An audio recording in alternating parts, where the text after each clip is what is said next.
Assalamualaikum warahmatullahi wabarakatuh. Hello everyone. Enggak usah diulang. 1, 2, 3. Assalamualaikum warahmatullahi wabarakatuh. Hello everyone. Perkenalkan, nama saya Karimatun Nisa dan partner saya bernama Saskia Nuraini Utabarat. Kami dari Sekolah Mansibolga yang mengaku di bidang lingkungan. Dan guru pembimbing kami yaitu Ibu Julina Sipahutar SPDI. Nah, di sini kami ingin mempresentasikan hasil makalah penelitian LPB Sumut 2024 kami yang berjudul Analisis Rantai Energi Fotosintesis Terumbu Karang di Laut Sibolga. Kalian sudah tahu belum apa itu terumbu karang? Pasti sebagian kita sudah ada yang tahu dan ada yang belum tahu kan? Daripada kita bingung, mari kita simak penjelasan dari Saskia berikut ini.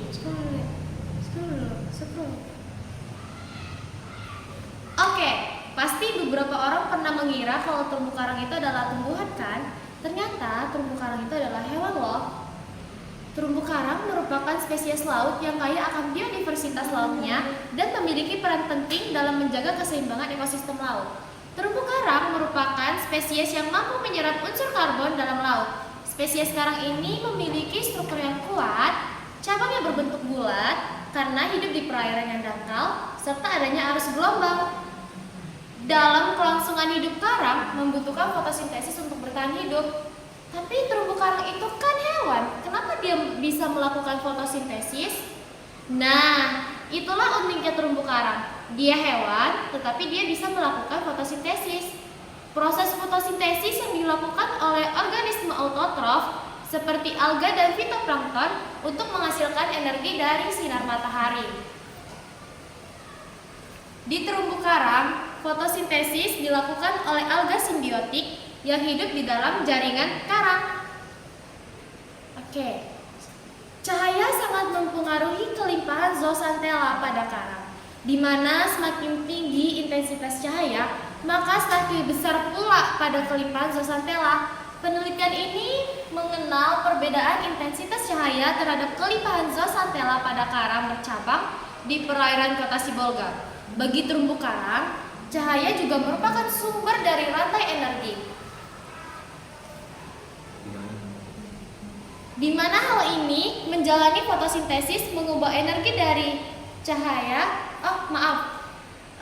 Di mana hal ini menjalani fotosintesis mengubah energi cahaya dari matahari menjadi energi kimia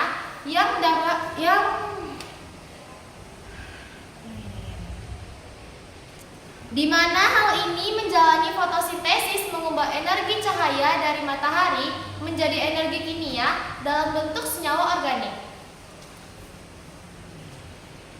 Selanjutnya kita akan membahas tentang perumusan masalahnya, yaitu bagaimana proses rantai energi fotosintesis, faktor lingkungan yang mempengaruhi efisien pada fotosintesis terumbu karang, dampak kualitas air laut terhadap produktivitas pada fotosintesis terumbu karang, serta bagaimana keberlanjutan rantai makanan biota laut yang bergantung pada energi fotosintesis terumbu karang di Laut Sibolga. Nah, secara umum, energi terumbu karang yang masuk ke dalam ekosistem laut sebagian dikonversi menjadi suatu bahan organik, sebagian besarnya lagi akan mengalami degradasi atau penurunan serta keluar menjadi energi panas, dan sebagian lainnya akan tersimpan di dalam suatu ekosistem. Energi di dalam ekosistem terumbu karang tersebut diperoleh dari cahaya matahari. Cahaya matahari berproses oleh zooxanthella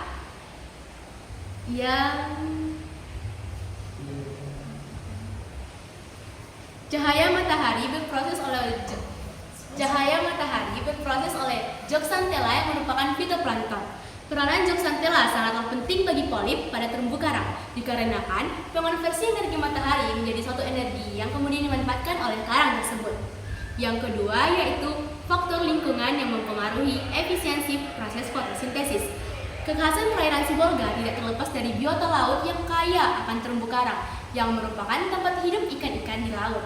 Namun, kondisi terumbu karang akan terancam saat ini, dikutip dari jurnal Rita, Juliani dan Rahmatsyah tahun 2011. yaitu terumbu karang terancam punah pada tahun 2050 akibat overfishing dan akibat polusi dari perubahan iklim.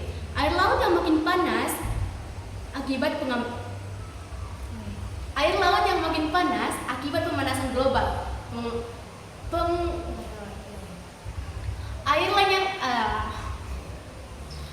Air laut yang makin panas akibat pemanasan global, pengasaman samudera yang disebabkan polusi karbon dioksida, pelayaran overfishing, pembangunan pesisir pantai, dan limbah pertanian.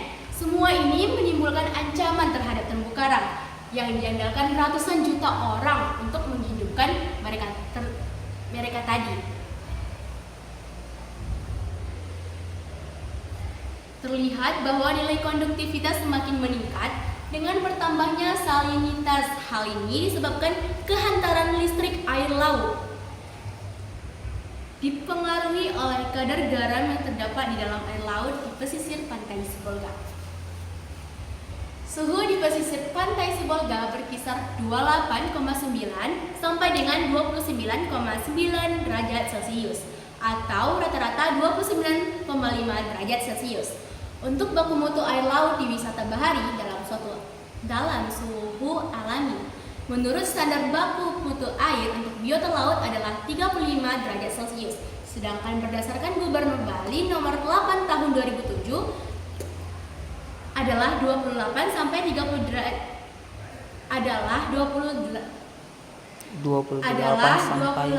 sampai dengan 32 derajat Celcius. Air laut di pesisir pantai Sibolga masih dalam pengembangan. Batas nilai kecerahan dari pesisir pantai Sibolga yaitu berkisar 97 sampai 183 cm dengan rata-rata 131 sampai dengan 6 cm dari datar. Tidak terlihat tampak dasar terumbu karang untuk hidup. Untuk lebih jelas nilai kecerahan dapat dilihat pada gambar. Cahaya matahari yang masuk ke dalam air laut tidak diabsorpsi dan tidak dipantulkan keluar dari permukaan air laut. Kondisi air laut ini selain dipengaruhi oleh intensitas cahaya matahari, juga dipengaruhi oleh berbagai substrat.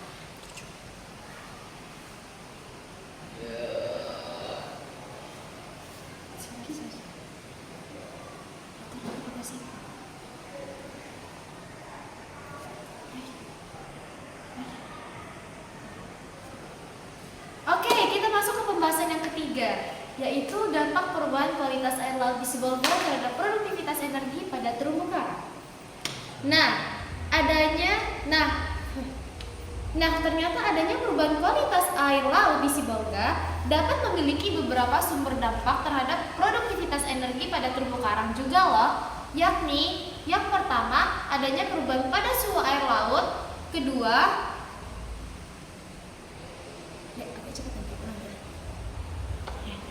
nanti agak cepat scrollnya. Agak cepat aja, soalnya kita baca cepat. Ternyata ada perubahan kualitas air laut di Sibolga. Ternyata adanya perubahan kualitas air laut Sibolga dapat memiliki beberapa sumber dampak terhadap produktivitas energi pada terumbu karang juga loh, yakni pertama adanya perubahan pada suhu air laut, kedua adanya perubahan ketersediaan nutrisi dan oksigen, ketiga adanya perubahan pH pada air laut, serta ada juga beberapa sumber lain yang dapat mempengaruhi kualitas air laut di Sibolga, seperti hormon sintesis, pengganggu endokrin, dan estrogen dari pil KB atau paraben yang ditumbuhkan pada sabun dapat mengganggu reproduksi dan berkontribusi pada kecenderungan agresif pada ikan dan terumbu karang. Pengganggu endokrin mengurangi jumlah bandel telur, sperma, dan mengurangi tingkat pertumbuhan. Lanjut aja. Terus.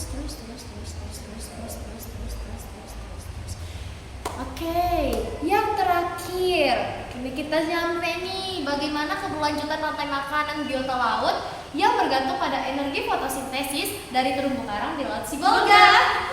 Oke, jurnalis Science & Young pernah menulis di National Geographic bahwa perubahan iklim bukan hanya tentang pemanasan permukaan dan pencahayaan glasial. Terumbu karang mungkin tampak seperti batu yang tidak bergerak, tetapi benteng keras ini adalah rumah bagi hewan bertubuh lunak. Makhluk-makhluk ini, yakni polip karang, menggabung terumbu karang, kalsium, astagfirullah, maaf, sorry. Makhluk-makhluk ini, yakni polip karang, membangun terumbu karang kalsium karbonat mereka yang kuat menggunakan ion karbonat yang diambil dari air di sekitarnya. Namun ketika tingkat pH atau keasaman air turun, ion-ion menjadi habis dan karang mulai kehabisan mortar kimianya. Akibatnya, di air asam, karang sulit membangun rumahnya. Para ilmuwan telah memperkirakan bahwa jika tingkat karbon dioksida berlipat ganda, kualitas pembentuk terumbu karang di dunia bisa turun hingga 80%. Jika polip-polip karang tidak dapat membangun kembali cukup cepat untuk menyamai proses alami pembusukan dan erosi, terumbu karang akan mulai menghilang. Itu menurut penelitian Young Et ya teman-teman. Sekian dari kami. Wabillahi taufiq wal hidayah. Assalamualaikum warahmatullahi wabarakatuh. Siap. Nggak tahu. Coba berhentikan Kak. Dia mau Belum